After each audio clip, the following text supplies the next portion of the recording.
दोस्तों यूपी के कानपुर की एक बहुत ही खूबसूरत कलेक्टर साहिबा होती है। उनके दिमाग में ये प्लान आता है कि क्यों ना रात के वक्त निकला जाए और कानून व्यवस्था को थोड़ा देख कर आया जाए। तो वो क्या करती है कि एक साधारण सा साड़ी को पहनती है और फेस पे एक मास्क लगाती है और उसके बाद एक स्कूटी लेती है, जो कि वो स्कूटी भी वो किसी से उधार पे ही लेती है। उस स्कूटी लेने के बाद वो सीधे सड़कों पे उतर जाती है। फेस पे तो उनका मास्क था ही, हालांकि वो बहुत ही खूबसूरत थी। तो जैसे ही वो मेन रोड पर पहुंचती है तो एक दरोगा साहब होते हैं जो कि चेकिंग लगाकर बैठे होते हैं। दोस्तों कलेक्टर साहिबा तो अपनी रास्ते से चल के जा ही रही होती है, तभी उसे एक सिपाही हाथ देता है। सिपाही हाथ देकर बोलता है कि आपकी हेलमेट कहाँ है। उसके बाद कलेक्टर साहिबा बोलती है कि गलती से मेरी हेलमेट घर पे ही रह गई। अब इन बातों को सुनकर वो सिपाही बहुत ही खुश था, क्योंकि उसको तो उस कलेक्टर साहिबा से पैसे लेने थे, लेकिन सिपाही को भी पता नहीं था कोई एक कलेक्टर है। उसके बाद वो सीधे अपने दरोगा साहब के पास सिपाही जाता है और बोलता है कि दरोगा सर, यहाँ पे एक मैडम आई हुई है जो कि हेलमेट नहीं पहनी हुई थी। और दोस्तों यकीन मानो, वो जो दरोगा था उसकी नीयत बहुत ही खराब थी। अब वो दरोगा बोलता है कि उस मैडम को मेरे सामने लेकर आओ। जब वो कलेक्टर साहिबा दरोगा साहब के पास पहुंचती है तो दरोगा साहब बोलते हैं कि आप हेलमेट नहीं पहने हो, आपकी चालान लगेगी और आपको 5,000 रुपए पे करने पड़ेंगे उस हेलमेट के कारण। तो अब ये जो कलेक्टर साहिबा होती है वो बोलती है कि मैं 5,000 रुपए आपको क्यों पे करूं, कि अब हालांकि 1,000 रुपए पे करने का नियम है कि अगर कोई हेलमेट नहीं पहनता है तो 1,000 रुपए पे करने पड़ेंगे। अब वो जो दरोगा साहब होते हैं उस कलेक्टर साहिबा को बोलते हैं कि मुझे 5,000 ही तुमसे चाहिए और 5,000 ही लेकर मैं तुम्हें छोड़ूंगा। अगर तुम मुझे 5,000 रुपए नहीं दे सकती हो तो तुम्हें मेरे साथ एक रात बितानी पड़ेगी। अब वो कलेक्टर साहिबा के पैरों के तले जमीन खिसक जाती है। वो सोचने लगती है कि आखिर ये दरोगा बोल क्या रहा है। उनके तो मानो होश ही उड़ गए हो। अब वो बहुत ज्यादा परेशान होती है और बोलती है कि मैं ये सब काम नहीं कर सकती। अब इन बातों को सुनकर दरोगा साहब बोलते हैं कि तुम आखिर ये काम क्यों नहीं करोगी, तुम इतने रात को सड़कों पे घूम रही हो और मैं तुमसे पैसे भी नहीं मांग रहा हूँ और मैं तुमसे सिर्फ ये बोल रहा हूँ कि तुम्हें मेरे साथ एक रात गुजारनी पड़ेगी। लेकिन वो दरोगा उसके साथ गलत काम करना चाहता था और ये बात वो कलेक्टर साहिबा भी जान चुकी थी कि ये मेरे साथ गलत काम करना चाहता है। अब दरोगा कलेक्टर साहिबा से बोलता है कि अपनी फेस की मास्क हटाओ, लेकिन वो जो कलेक्टर साहिबा होती है वो बोलती है कि मैं अपनी फेस की मास्क नहीं हटा सकती हूँ। लेकिन वो दरोगा पूरा जिद पे अड़ जाता है कि तुम्हें अपने मास्क हटाने ही पड़ेंगे, नहीं तो मैं तुम्हारे साथ कुछ भी कर सकता हूँ, तुम्हें जेल में बंद कर सकता हूँ क्योंकि तुम्हारे पास हेलमेट भी नहीं है। तो आखिरकार लास्ट में वो जो दरोगा साहिबा होती है वो अपनी मास्क को उतार ही देती है। जब वो मास्क को उतारती है उसके बाद दरोगा भी उसको पहचान नहीं पाता है। जो कलेक्टर साहिबा होती है उनको वो दरोगा भी नहीं पहचान पाता है।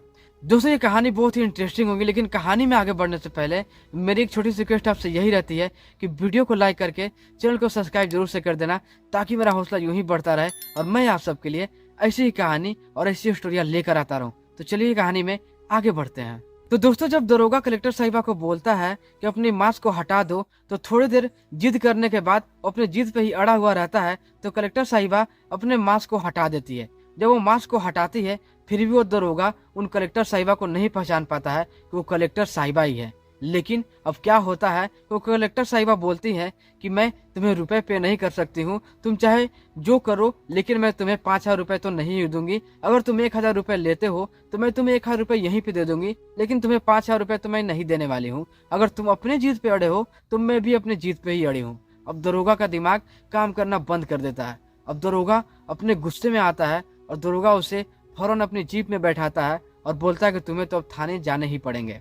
उसके बाद वो दरोगा कलेक्टर साहिबा को अपने जीप में बैठा लेता है। अब जो दरोगा होता है वो कलेक्टर साहिबा को थाने पर ना ले जाने के बजाय वो सीधे अपने फार्म हाउस पे उसे ले जाता है।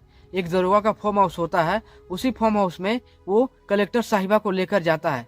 कलेक्टर साहिबा उससे पूछती है कि ये कोई पुलिस स्टेशन तो नहीं है, ये कोई घर सा लग रहा है। तो दरोगा बोलता है कि जी हाँ, ये मेरा घर ही है और तुम्हें मेरे साथ इस घर में ही रात बिताने पड़ेंगे, उसके बाद तुम्हें कोई भी रुपए पे नहीं करने पड़ेंगे। वो दरोगा हालांकि कलेक्टर साहिबा की खूबसूरती पे मर मिटा था, वो दीवाना हो चुका था कलेक्टर साहिबा की खूबसूरती को देखकर। उसके बाद वो कलेक्टर साहिबा को जीप से बाहर निकालता है और हाथ पकड़कर उसे सीधे लेकर चला जाता है अंदर के साइड। जब वो अंदर के साइड लेकर पहुंचता है घर के, उसके बाद वो कलेक्टर साहिबा बोलती है कि मैं तुम्हारे साथ ये सब हरकतें नहीं कर सकती हूँ और तुम भी अपने होश को संभालो, नहीं तो तुम्हारे लिए बहुत ही गलत हो जाएगा और मैं तुम्हारे साथ कुछ भी कर सकती हूँ। मुझे बहुत लोग जानते हैं और मेरी पावर भी बहुत है। मैं तुम्हारी नौकरी को खत्म कर सकती हूँ। लेकिन वो जो दरोगा है कि मानने के लिए तैयार ही नहीं होता है। वो बोलता है कि तुम मुझे धमकी दे रही हो नौकरी खत्म करने की, लेकिन ऐसा कुछ होगा नहीं। मैं एक दरोगा रैंक पे हूँ और तुम एक मामूली सी औरत हो। अब जो दरोगा है वो अपनी हरकतों में आता है और कलेक्टर साहिबा की हाथ पकड़ने की कोशिश करता है और उसे अंदर की ओर खींचने लगता है। जब कलेक्टर साहिबा को अंदर की ओर खींचने लगता है तो कलेक्टर साहिबा भी खुशी खुशी अपने मन से अंदर चली जाती है। उसके बाद वो जो दरोगा होता है वो कलेक्टर साहिबा को बोलता है कि मुझे तुम्हारे साथ एक रात बितानी है, उसके बदले मैं तुमसे कोई भी रुपए चार्ज नहीं करूंगा और तुम्हें फौरन सुबह होते ही घर को छोड़ दूंगा। अगर तुम मेरी बात को मानती हो तो यहीं पे सारी चीजें खत्म हो जाएगी और ये बात को आगे बढ़ने ही नहीं दूंगा मैं, क्योंकि मैं एक दरोगा हूँ। बार बार वो दरोगा होने का ठोस जमाता है और उस कलेक्टर साहिबा को बोलता है कि मैं एक दरोगा हूँ, तुम्हें छोड़ दूंगा अगर तुम मेरे साथ एक रात यहाँ पे इस फार्म हाउस में बिताओगी तो।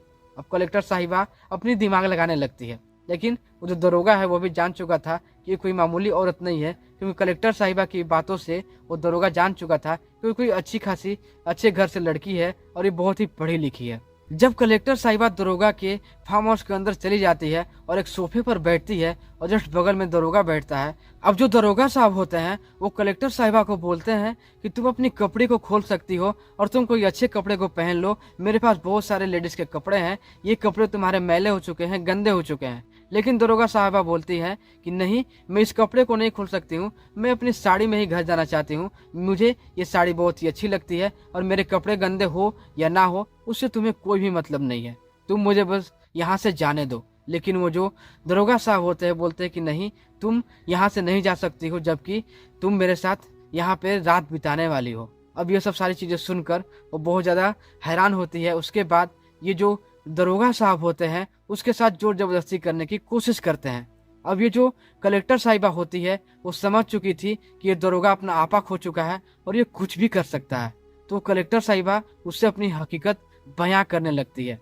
उस दरोगा से वो बोलती है कि मैं एक कलेक्टर हूँ, मैं एक डीएम हूँ, अगर मैं चाहूँ तो तुम्हारी नौकरी यहीं पे ख़त्म कर सकती हूँ और तुम्हें रोड पर लाकर रख दूंगी अगर तुम मेरी बात को यहीं पर नहीं माने तो।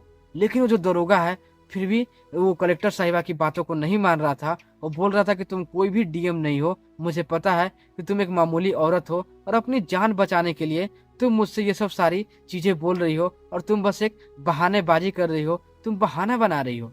ये सब सारी चीजें सुनकर वो कलेक्टर साहिबा हंस पड़ती है और बोलती है कि लगता है कि तुम्हें मेरी आई कार्ड दिखानी ही पड़ेगी। जैसे ही वो कलेक्टर साहिबा अपनी आई कार्ड को उस दरोगा के हाथों पर रखती है तो वो दरोगा उनकी आई कार्ड को देखकर हिल सा जाता है, वो परेशान हो जाता है, वो रोने लगता है। अब दरोगा जान चुका था कि एक कलेक्टर साहिबा है और वो उनकी पैरों पर गिर जाता है और माफी मांगने लगता है। बोलता है कलेक्टर साहिबा मुझे माफ कर दीजिए, मुझे नहीं पता था कि आप एक कलेक्टर साहिबा हो। कलेक्टर साहिबा दरोगा को बोलती है कि तुम दरोगा के रैंक में होकर ये सारी हरकतें कर रहे हो, अगर कोई और महिला होती जो कि एक मामूली महिला होती तो तुम उसके साथ क्या करते मैं समझ सकती हूँ, मैं जान सकती हूँ और तुम्हारी नौकरी मैं यहीं पे ख़त्म करती हूँ। अगर तुम्हें नौकरी दे दी जाए तो तुम कुछ भी कर सकते हो, कानून व्यवस्था को हिला कर रख दोगे और किसी के साथ भी तुम कुछ भी कर सकते हो। ये सब सारी चीज़ें सुनकर दरोगा रो पड़ता है और कलेक्टर साहिबा के पैरों में गिर जाता है। लेकिन वो जो कलेक्टर साहिबा थी वो कोई घूसखोर कलेक्टर साहिबा नहीं थी। वो दरोगा जो था वो कुछ पैसे भी देने की कोशिश करता है कलेक्टर साहिबा को, लेकिन वो कलेक्टर साहिबा थी कि उनकी बातों को मानने की तैयार नहीं थी और वो बोलती है कि नहीं, मैं ये पैसे नहीं लूँगी और तुम्हें आज से ही नौकरी से मैं निकालती हूँ और तुम्हारी नौकरी आज से ही खारिज होती है। उसके बाद कुछ भी नहीं होता है दोस्तों। वो सुबह होते ही कलेक्टर साहिबा उन दरोगा की नौकरी को ख़त्म कर देती है। उसके बाद वो जो दरोगा होता है वो सड़क पे आ जाता है, उसकी सारी प्रॉपर्टी को भी जब्त कर लिया जाता है और वो दरोगा सारे चीज़ों को खोकर अपने काम पर लग जाता है और वो एक राशन की दुकान खोलता है और वो राशन बेचना चालू कर देता है। तो दोस्तों ये कहानी यूपी के कानपुर की थी और ये कहानी सुनाने का मकसद मेरा किसी को दिलों को ठेस पहुंचाने का नहीं था, बल्कि आपको सतर्क और जागरूक करने का था और ये बताने का था कि आखिर इस देश दुनिया में चल क्या रहा है। तो दोस्तों इस वीडियो को यहीं पे खत्म करते हैं।